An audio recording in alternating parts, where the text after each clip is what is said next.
Hello dear students, this is Prashant. Student, हम लोगों ने class 10th mathematics NCERT solution का चैप्टर 6 ट्रायंगल के एक्सरसाइज 6.2 को फर्दर प्रोसीड कर रहे हैं।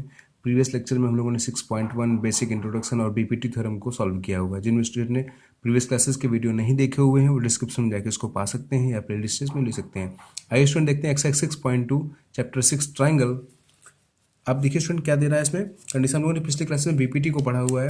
यहाँ दिया हुआ है आकृति फर्स्ट एंड सेकंड में डीई पैरेलल बीसी और फर्स्ट में ईसी और सेकंड में आपको एडी फाइंड करना है। स्टूडेंट देखिए बीपीटी थ्योरम क्या पढ़ी थी हम लोगों ने पिछले क्लासेस में कि यदि किसी त्रिभुज की तीन भुजाओं में से किसी एक भुजा के समांतर अगर कोई एक रेखा खींची जाती है जो अन्य दो भुजाओं को किसी दो बिंदुओं पर कट करती है तो उन दोनों भुजाओं के संगत भागों का अनुपात आपस में कैसा होता है, इक्वल होता है।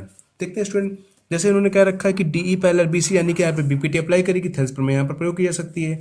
तो इस ट्रायंगल की अगर हम बात करते हैं फिगर नंबर 1 की एबीसी में, तो डीई पैरेलल बीसी आपको दिख रहा है स्पष्ट रूप से। डीई पैरेलल अगर बीसी है तो थेल्स के प्रमेय से हम क्या कह सकते हैं, व्हाट वी कैन से, कि इनके संगत जो करस्पॉन्डिंग साइड्स हैं इन दोनों साइड्स के AD upon DB is equals to AE upon EC. तो देखिए स्टूडेंट हम लोगों ने किया है इसको सॉल्व, एडी अपॉन डीबी या BD is equal to AE upon EC. अब देखिए एडी कितना है 1.5 आपने पुट किया, डीबी कितना है 3 है इज इक्वल टू एई कितना है 1 है और ईसी क्या आपको निकालना है ईसी। तो देखिए स्टूडेंट यहाँ पर वैल्यू पुट करने पर आपको कितना मिल जाएगा, ये सी इक्वल टू कितना हो जाएगा, देखिए सी निकालेंगे ये आपका रिवर्स हो जाएगा 30/1.5 सॉल्व करेंगे कितना मिल जाएगा 2। तो सी आपको क्या मिल जाता है 2 सेंटीमीटर मिल जाता है। इसी प्रकार से इस ट्रायंगल में स्टूडेंट अगर हम देखते हैं इस ट्रायंगल की बात करते हैं तो यहाँ देखिए स्टूडेंट ध्यान से, यहाँ पर डीई पैरेलल बीसी है तो इनके करस्पॉन्डिंग साइड्स का रेशियो क्या होगा, इक्वल होगा, यानी AD upon DB equal to AE upon EC by which theorem, by BPT, यानी कि समानुपातिकता प्रमेय या थेल्स के प्रमेय से हम इसको लिख सकते हैं। तो देखते हैं स्टूडेंट इसको आगे देखते हैं, तो ये आपको देखो मिल जाएगा क्या, AD upon AE equal upon AD upon BD equal to A upon C. Value put up करेंगे आप यहाँ पर स्टूडेंट, तो एडी की वैल्यू निकालने के लिए क्या हो जाएगा 1.8 अपॉन 5.4 और ये चल जाएगा क्या 7.2। इसको सॉल्व करेंगे स्टूडेंट कितना मिलता है आपको 2.4 centimetre. I hope it's clear student. देखते हैं क्वेश्चन नंबर सेकंड क्या कहता है, किसी ट्रायंगल पी क्यू आर, किसी त्रिभुज पी क्यू आर की भुजाओं पी क्यू और पी आर पर क्रमशः बिंदु ई और एफ स्थित हैं। निम्नलिखित में से प्रत्येक स्थिति के लिए बताइए कि क्या ई F parallel Q R, E F parallel Q are यानी कि कन्वर्स ऑफ बीपीटी, बीपीटी का विलोम लगेगा। यानी कि अगर किसी त्रिभुज में दो पॉइंट आपको दे दिए जाते हैं दो साइड्स पे और उनके संगत रेशियो, उन भुजाओं के संगत रेशियो आप करस्पॉन्डिंग रेशियोज इक्वल आ जाते हैं, तो यानी कि ये श्योर हो जाता है कि जो लाइन दी गई थी ये नीचे वाली लाइन की थर्ड साइड के पैरेलल होगी। अब देखते हैं स्टूडेंट क्या ये पैरेलल है, चेक करते हैं बीपीटी का कन्वर्स करके। तो ये ट्रायंगल पी क्यू आर दिया और ई और एफ आपके ये पॉइंट्स दिए हुए हैं पी क्यू और पी आर पर। क्या ई एफ पैरेलल क्यू आर है, तो हम लोग बीपीटी का कन्वर्स लगा के देखते हैं स्टूडेंट, थेल्स के प्रमेय का विलोम लगाते हैं कि इनके अगर संगत भाग, इन दो भुजाओं के संगत भाग अगर समान आ जाते हैं तो हम कह सकते हैं कि yes E F parallel Q R. Check करते हैं स्टूडेंट इसका क्या हो जाएगा, जहां पर दो पॉइंट कट कर रहे हैं तो P E upon E Q is equal to P F upon F R रख के देखा थेल्स के प्रमेय के विलोम से। अब देखिए स्टूडेंट वैल्यू आपको दी रखी हुई है, आपने वैल्यू पुट कर दी, पी की वैल्यू क्या है 3.9 upon 30 is equal to P F की वैल्यू क्या है 3.6 अपॉन एफ आर क्या है 2. आप कट करेंगे तो ये स्टूडेंट 13/10 आएगा और ये कितना आएगा 6/4, जबकि ये दोनों आपस में इक्वल नहीं, जब ये इक्वल नहीं है तो बीपीटी यहाँ पर अप्लाई नहीं करती है। तो आप क्या कह देंगे that it is why E F is not equal to E F not parallel to Q R, E F Q R के पैरेलल नहीं है। आगे देखिए सेकंड पार्ट में कह रहे हैं कि अगर पी इतना रख दें, क्यू इतना कर दें, ये इतना कर दें, तो फिर से हम लोग इसी में रखते हैं P upon E Q equal to P F upon F R में इस देखते हैं इस मेजरमेंट को रख के देखते हैं। तो जैसे हम इसको रखते हैं स्टूडेंट यहाँ पर आकर देखिए थेल्स के प्रमेय अप्लाई करते हैं तो आपको यहाँ क्या मिलता है, देखिए 40/4.5 तो कर देंगे ये कितना 0 बढ़ जाएगा, इसको कट कर देंगे 5 8 जा 40 5 9 जा 45 और यहाँ पर 8/9 ऑलरेडी दिया हुआ है। तो इस कंडीशन अब देखिए ये आपस में आपके कैसे इक्वल आते हैं, और अगर ये इक्वल आ जाते हैं स्टूडेंट तो क्या कह सकते हैं कि ये दोनों लाइन्स पैरेलल हैं और बीपीटी थ्योरम में आपकी अप्लाई हो जाती है। तो यहाँ पर हम कह देंगे अप्लाई। इसका थर्ड पार्ट स्टूडेंट देखो दिया हुआ है पी क्यू इक्वल टू ये फिर से आप रखेंगे P upon P Q equal to P F upon P R में। जैसे आप यहाँ पर वैल्यूज पुट करेंगे स्टूडेंट देखिए तो आपको क्या मिलेगा 0.18 अपॉन 1.28 और ये कट करेंगे तो यहाँ पर 9/64 यहाँ पर भी, यानी यहाँ पर भी कह सकते हैं कि दोनों कि यहाँ पर बीपीटी एप्लीकेबल है। क्वेश्चन नंबर 3 देखिए स्टूडेंट कि यदि L M parallel C B, एक रेखा एल एम जो है वो सी बी के पैरेलल है समांतर है, और L N parallel C D, तो सिद्ध कीजिए A M upon A B equal to A N upon A D. देखिए फिगर आपको दिया हुआ क्वेश्चन नंबर 3 में ऑलरेडी, ये देखिए एल एम पैरेलल है आपके बी सी के और एल एन पैरेलल है किसके आपके डी सी के, और हमें प्रूफ क्या करना था कि A M A M upon A B, A M upon A B, A M upon A B equal to A N upon A D. Big side को मैं प्रूव करना, आई देखते हैं स्टूडेंट। देखिए स्टूडेंट, सबसे पहले तो जब इस ट्राइंगल में अगर हम बात करते हैं ट्राइंगल ए सी बी की बात करते हैं स्टूडेंट, तो L M parallel B C और एल एम पैरेलल दो समांतर रेखाएं किसी त्रिभुज में मिल जाती है तो हमें कौन सी थ्योरम अप्लाई होती है? बीपीटी एप्लीकेबल होती है। अब बीपीटी हम लोग लगा देंगे यहाँ पर, थेल्स की प्रमेय लगा देंगे। तो थेल्स की प्रमेय से ट्राइंगल ए बी सी में यानी क्या हो जाएगा, A M upon A B is equal to A L upon A C. देखिए स्टूडेंट, ए एम ये आप लोगों ने प्रूव करके रखा हुआ है कि A M upon A B equal to A L upon A C आ जाएगा। ओके, अब देखिए स्टूडेंट, इसके बाद में यहाँ पर हम वैल्यूज पुट करते हैं, A M upon A B equal to क्या हो जाएगा, ए एल अपॉन ए सी मिल जाएगा आपको। अब देखिए स्टूडेंट, इक्वेशन फर्स्ट हो जाएगा। अब ट्राइंगल एडीसी की अगर हम बात करते हैं तो यहाँ पर एल एन पैरेलल किसके, सी डी के हैं, तो यहाँ पर भी हम कह सकते हैं कि A N upon N D, देखिए A N upon N D equal to क्या, A L upon A C. A N upon N D नहीं लिखेंगे स्टूडेंट, यहाँ पर हम ए डी लिखेंगे, A N upon A D equal to A L upon A C. Big side को ले रहे हैं, क्वेश्चन सेकंड। अब देखिए स्टूडेंट, यहाँ से यहाँ पर ए एल अपॉन ए सी दोनों में करस्पॉन्डिंग यानी दोनों में सेम आ रही है, तो यहाँ पर हम बाई इक्वेशन फर्स्ट और सेकंड से क्या ऐड कर सकते हैं कि ये और ये साइड आपस में, क्योंकि इसकी वैल्यू किसके इक्वल, इसके इक्वल, इसकी वैल्यू भी इसके इक्वल, तो एक्चुअल में ये दोनों इक्वेशन आपस में कैसे हो जाती है, इक्वल हो जाती हैं। तो क्या बोलते हैं समीकरण 1 व 2 से A M upon A B equal to A N upon क्या हो जाएगा स्टूडेंट, ए डी हो जाएगा। और आपको यही प्रूव करना था, ए एन अपॉन ए डी, तो यहाँ पर कितना हो जाएगा, ए डी हो जाएगा।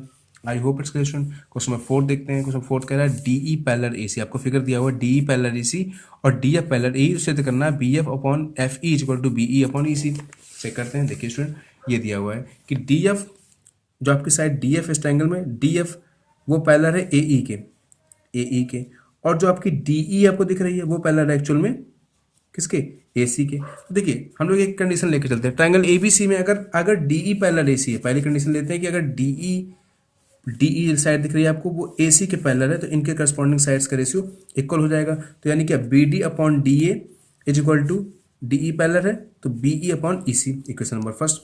अब स्टूडेंट अगर देखते हैं इसी ट्रायंगल एबीसी में अगर आपका डीई पैरेलल एई के है, देखिए ट्रायंगल एबीसी में डीई पैरेलल एई है, तो अब क्या हो जाएगा, डीई पैरेलल एई, देखिए डीई पैरेलल एई हो रहा है आपका स्टूडेंट, डीई पैरेलल हो रहा है, नहीं स्टूडेंट, देखिए यहाँ पे दिया हुआ है D F parallel A E, D F parallel A E, D F parallel to A E, यानी आपको ट्रायंगल लेना है ए बी ई, ट्रायंगल का लेना है आपको ए बी ई में, तो ए बी ई में देखो डी एफ पैरेलल ए ई, तो आपको यही ट्रायंगल बन रहा है, ए सी से आपको मतलब नहीं है, तो यहाँ पर क्या हो जाएगा, D A D upon D B, A D या B D upon D A equal to यहाँ कितना हो जाएगा स्टूडेंट, देखिए आप यहाँ पर कितना हो जाएगा, ये B F upon F E, question number second. अब ध्यान से देखें स्टूडेंट, तो ये बी डी अपॉन डी है, ये भी बी डी अपॉन डी है, आपस में इक्वल है, यानी इक्वेशन में आप इक्वल कर सकते हैं। तो समीकरण 1 व 2 से आप ये वैल्यू इसके इक्वल कर देंगे, ये आपका प्रूव हो जाएगा। I hope it's clear student. Question में फिर से देखते हैं स्टूडेंट, इन ट्रायंगल देखिए फिगर दिया हुआ डीई पैरेलल, डीई कहाँ दिख रहा है, देखिए डीई पैरेलल ये आपका ओ है स्टूडेंट, ओ क्यू, और यहाँ पर देखिए D F parallel O R, ये दिया हुआ है। दर्शाइए कि ई एफ ये साइड इसके पैरेलल है। बहुत अच्छा क्वेश्चन। हम लोग सबसे पहले क्या करेंगे, इस ट्रायंगल में स्टूडेंट लेंगे, देखिए इस ट्रायंगल में लेंगे हम लोग ओ पी क्यू या पी ओ क्यू में, और फिर लेंगे पी ओ आर में। जब देखिए स्टूडेंट हम लोग पी ओ क्यू में लेंगे, ध्यान से देखिए, तो पी ओ अगर इसके उसको बंद कर देते हैं, सिर्फ पी ओ क्यू की बात करते हैं स्टूडेंट, देखिए ध्यान से, तो यहाँ पर देखिए ये साइड इस साइड के पैरेलल है, तो यहाँ पर बीपीटी अप्लाई होगी क्या, ये अपॉन ये, यानी PE upon E Q equal to P D upon D U. इस ट्रायंगल में की बात करते हैं, इसको बंद करेंगे, इस ट्रायंगल की बात करते हैं, तो क्या हो जाएगा, देखिए डी एफ पैरेलल है किसके, ओ आर के, तो यहाँ पर क्या हो जाएगा, P D upon D O equal to P F upon F of. सबसे पहले किसमें लेते हैं, पी ओ क्यू में। देखिए स्टूडेंट ट्रायंगल लेते हैं पी ओ क्यू में, डीई पैरेलल ओ क्यू, तो थेल्स के प्रमेय से क्या हो जाएगा student, PE upon E Q equal to P D upon D O, question number first. इसी प्रकार से भी समझाया था आपको, ट्रायंगल पी ओ आर में ले लेंगे, तो वहाँ पर D F parallel O R है, तो वहाँ भी थेल्स के प्रमेय लेगी, क्या हो जाएगी, P D upon D O equal to P upon F R. अब देखिए ध्यान से इन दोनों इक्वेशंस को, तो P D upon D O यहाँ पर दिया हुआ है और P D upon D O आपको यहाँ पर भी दिया हुआ है, तो ये दोनों आपस में कैसे हो जाएंगे, आपके इक्वल हो जाएंगे समीकरण 1 और 2 से। यही आपको स्टूडेंट प्रूव करना था। अगर ये दो पार्ट्स आपके इक्वल हो जाते हैं, क्या स्टूडेंट, पीई, देखिए P E upon E Q, P E upon E Q equal to P F upon P E upon E Q equal to P F upon F R, then what you can write by the converse of BPT कि E F parallel Q R, और ये आपको student इसको सिद्ध करना था, तो आपका ई एफ पैरेलल क्यू आर हो जाएगा। क्वेश्चन नंबर 6 देखते हैं स्टूडेंट, आकृति में क्रमशः OP O Q, OP comma O Q और ओ आर पर स्थित बिंदु ए बी सी, देखिए ओ पी कहाँ है आपका, ओ पी ओ क्यू और ओ बी ओ आर पर स्थित बिंदु ए बी सी, ठीक है। दर्शाइए कि A B parallel P Q, A B P Q के पैरेलल है, ए सी पी आर के पैरेलल है और बी सी क्यू आर के पैरेलल है। ओके, तो देखिए स्टूडेंट, इनको मिला देंगे, ट्रायंगल बन जाएगा आपका P O R, P O R, ये आपका ओ है स्टूडेंट, देखिए ध्यान से। तो पी ओ आर की अगर बात करें स्टूडेंट, पी ओ क्यू की बात करें स्टूडेंट, देखिए पी ओ क्यू में आप ध्यान इनको सब बंद कर दीजिए। अगर पी ओ क्यू बात करते हैं स्टूडेंट, देखिए ए बी पैरेलल किसके है, पी क्यू के, ए बी पैरेलल किसके, पी क्यू के। इस प्रकार है कि A B parallel P Q और A C parallel P R, हमें दर्शाना ये था कि B C parallel Q R के है। तो इसमें ऑलरेडी जब दिया हुआ, अब पैरेलल अगर लाइंस हैं किसी ट्रायंगल किसी एक भुजा के पैरेलल, तो वहाँ पर बीपीटी अप्लाई होती है, यानी क्या, O B upon B Q equal to O A upon A P. तो ये देखिए O A upon A P equal to O B upon O Q, question number first. इसी प्रकार से यहाँ पर स्टूडेंट देखेंगे हम लोग क्या, ये लाइन इसके पैरेलल है ट्रायंगल किसमें, ओ पी आर में, ओ पी आर में, या पी ओ आर कहते हैं। तो O A upon A P is equal to क्या, O C upon C are, देखिए यहाँ पर रख देंगे हम लोग, O A upon O P equal to O C upon C R, equation number second. अब बाई फर्स्ट एंड सेकंड आपका इक्वल हो जाएगा O B upon O Q is equal to क्या, O C upon O R, और O B upon O Q, देखिए student, O B upon O Q equal to O C upon C R, यानी क्या कि ये side इस triangle O Q are को divide कर रही है टू पार्ट्स में, इंटरसेप्ट कर रही है, यानी ये करस्पॉन्डिंग साइड्स का रेशियो अगर इक्वल आ जाता है स्टूडेंट, तो क्या कह सकते हैं हम कि ये बीपीटी से ये ट्रायंगल ओ क्यू आर में B C parallel Q R, चूंकि इनके संगत दो भुजाओं के संगत भागों का अनुपात आपका नियत आ रहा है, तो हम इसको आसानी से कह सकते हैं स्टूडेंट। देखिए स्टूडेंट, आप क्वेश्चन 7 देखते हैं स्टूडेंट, समानुपातिकता प्रमेय का प्रयोग करते हुए सिद्ध कीजिए कि एक भुजा के मध्य बिंदु से होकर दूसरी भुजा के समांतर खींची गई तीसरी भुजा को समद्वैत करती है, तीसरी खींची गई रेखा तीसरी भुजा को समद्वैत करती है। ध्यान से स्टूडेंट, बीपीटी का प्रयोग करते हुए सिद्ध कीजिए कि एक भुजा के मध्य बिंदु, मानिए ट्रायंगल एबीसी, इनका मध्य बिंदु डी और ई है, से एक अगर भुजा खींची जाती है समांतर, तो तीसरी भुजा को समद्वैत करती है। देखिए स्टूडेंट, देखते हैं इसको ध्यान से, किसी सिद्ध कीजिए एक भुजा के मध्य बिंदु, एक भुजा के मध्य बिंदु से होकर दूसरी भुजा के समांतर, दूसरी भुजा के, इस भुजा के मध्य बिंदु से दूसरी भुजा इसके समांतर ये रेखा खींची गई, तो तीसरी भुजा को समद्विभाजन समान भागों में बांटती है। ध्यान से देखिए सुन, कि त्रिभुज की किसी एक भुजा, माने हमने ए बी दी हुई है, ए बी के किसी मध्य बिंदु, ए बी के मध्य बिंदु डी से इस भुजा के समांतर अगर रेखा खींची जाए, तो तीसरी भुजा को ई पॉइंट पर तो कट कर रही है, लेकिन इक्वल यानी बाइसेक्ट करती है, यानी ए ई और ई सी आपका इक्वल है। ये आपको दिखाना है स्टूडेंट। देखिए ज्ञात क्या है, ज्ञात है हमें डी भुजा ए बी का मध्य बिंदु है, ए डी मध्य बिंदु, तो आपका ये पार्ट इक्वल हो जाएंगे, A D equal to D B. और यहाँ पर क्या मेंशन है स्टूडेंट कि तीसरी भुजा के समांतर, तो D E parallel B C आपका हो गया।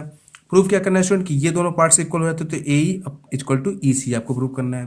देखिए स्टूडेंट, उपपत्ति में आपको ट्रायंगल दिख रहा है स्टूडेंट एबीसी, ट्रायंगल एबीसी में ये आपने मेंशन कर रखा है कि समांतर खींची गई है, यानी डीई पैरेलल क्या है, बीसी है। अब स्टूडेंट देखिए, अगर डीई पैरेलल बीसी है, डीई पैरेलल बीसी, तो यहाँ पर बीपीटी अप्लाई होगी। बीपीटी क्या कहती है कि अगर समांतर भुजाओं, तो इनका संगत जो भाग है, इन भुजाओं के संगत भाग का रेशियो इक्वल होगा, यानी AD upon DB, AD upon BD equal to AE upon CE, ये आपका इक्वल हो जाएगा किससे, बीपीटी समांतर आनुपातिकता प्रमेय से हो जाएगा ये इक्वल।